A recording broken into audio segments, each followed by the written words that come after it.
So I'm 4 days post-op now. It's Tuesday the 2nd of February 2016 and I had surgery last Friday.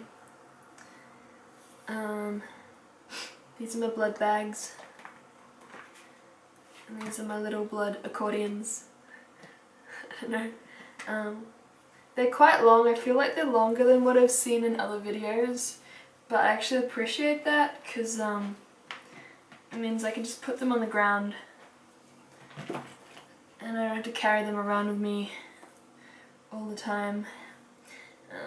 These two pieces of tape I put on myself because I was sweating a lot and the medical tape was coming off.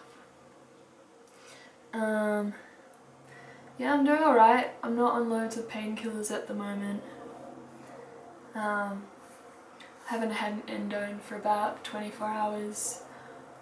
Probably had 5 or 6 Panadol tablets in that time, but not loads. I'm getting tired really quickly.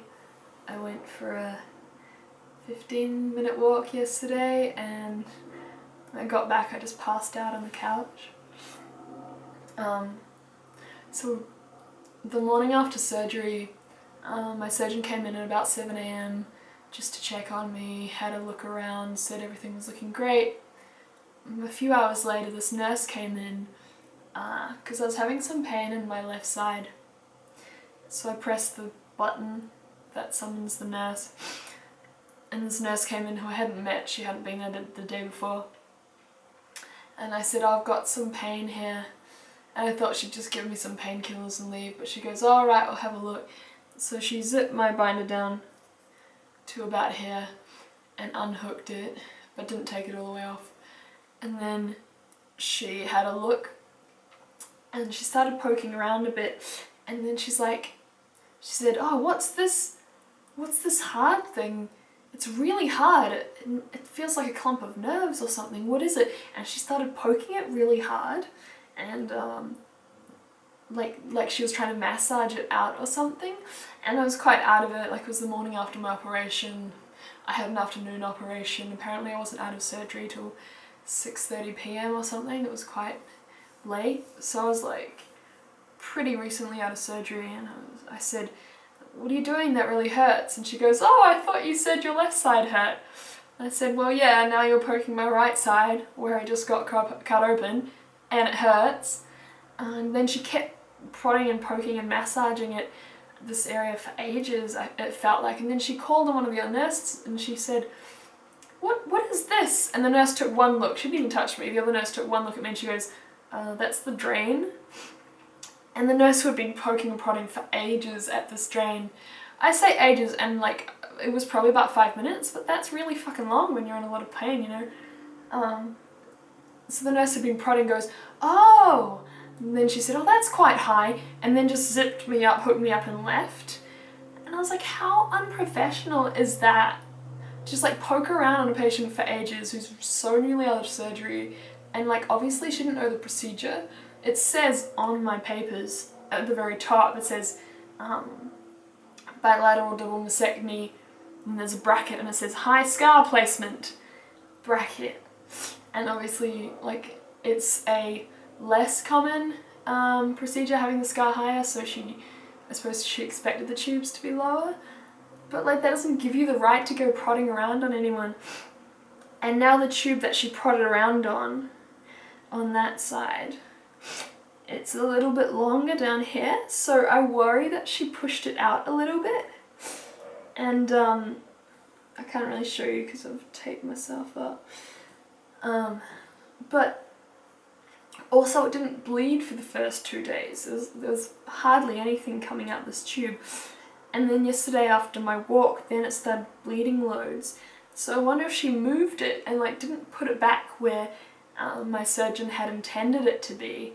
And now I'm getting like tingly pains along here. Oh, that's weird. I'm getting tingly pains on this side and not on the other side. Like my left side's totally fine now. And I'm really worried that tomorrow we're going to go in to get the drains out and Andy's going to tell me that this one has to stay in for longer because it needs to drain more, or because of that totally incompetent nurse who had no clue and was poking me for ages. And if I'd been more with it, I could have told her, you know, that's the drain. But I was, you know, half out on anesthesia and painkillers, so that was a really weird experience. It wasn't super great. Also, I was really sick last week, so I was like half convinced they were going to cancel my appointment.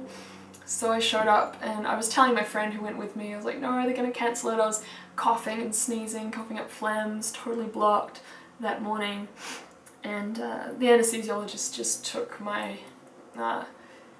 breathing with a stethoscope and decided I was alright to go in. So obviously it ended up happening. Kind of grateful that I was convinced that they weren't going to let me go in. I was convinced that I was too sick because it meant that I wasn't nervous about having the procedure. I was nervous about not having it. So when she said, yeah, we'll go ahead, I was like, yes, it's happening. And I was really happy about that. I've basically just been sleeping and watching Xena all week. I've only had my binder off once. I'm kind of scared to take it off because it hurts to put on again. Also, once the drains are out, I think they take this cotton pad away and it's less tight, and it's really hella tight right now. My mate told me to take an endone tablet an hour before I get the drains out because apparently it can be painful. Andy, my surgeon, is quite gentle, but I mean still there are tubes inside me. I can feel one of them here underneath me and it ends right where my scar is. The other one feels like it's higher up, kind of hairish, as opposed to down here. And I feel like that's because the nurse tried to massage what she thought was like a knot or something out, was massaging the drain and pushed it up or something. Anyway, I'll talk to Andy about it tomorrow when I get my drains out and hear about it for sure, because maybe I'm just being worried. Apart from that, I've had really awesome friends around who have helped me with things like opening doors and flushing the toilet. Although I've got pretty good monkey feet and I've got pretty good balance, so I've figured out I have a system. I pee and then I wash my hands, and then to flush the toilet I put my foot up on the top of the toilet and I flush it with my foot, and it totally works, so it's all good. And I can open the door handles, these door handles, with my feet, but not the round ones, so I can get around in the house, but both the outside doors have the circular handles, so I kind of can't get out unless someone is there to help me. That's it. So I put my blood bags on and I'll chat to you guys later.